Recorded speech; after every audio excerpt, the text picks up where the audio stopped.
पुण्यात जोरदार अवकाळी पावसाने हजेरी लावली आहे। विजांचा कडकडाट आणि सोसाट्याच्या वाऱ्यासह पावसाने आपली हजेरी लावली आहे। दरम्यान अवकाळी पावसामुळे अनेक ठिकाणी सखल भागात पाणी साचलंय। अवकाळी पावसाचा हा जोरदार तडाखा पाहायला मिळतोय। खरं तर उर्वरित महाराष्ट्रात मागचे 2 दिवस अवकाळी पाऊस सुरूच होता, मात्र आज पुण्यात पुन्हा एकदा अवकाळी पाऊस पडू लागलाय। बालाजी पोद्दार आमचे प्रतिनिधी आपल्या सोबत आहेत। बालाजी, पुण्याच्या वेगवेगळ्या भागात आता अवकाळी पावसाने आपला तडाखा दाखवलाय, काय नेमकी परिस्थिती आहे?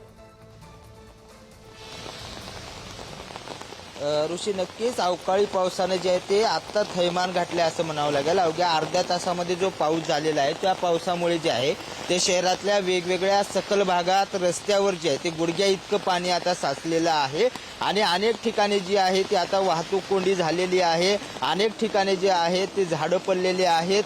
वादळी पावसाचा तडाखा इतका जोरात आहे की शहरातल्या अनेक भागामध्ये जे आहे ते पाणी साचल्याचं पाहायला मिळतंय। गुडघ्या इतक्या पाण्यात आता पुणेकरांना जो आहे तो प्रवास करावा लागतोय। मोठ्या प्रमाणामध्ये ड्रेनेज लाईन जे आहेत त्या चॉकअप झाल्याने ही सगळी परिस्थिती जी आहे ती आपल्याला पाहायला मिळते। शिकूया AI ची क्रांती, चला करूया MSCIT।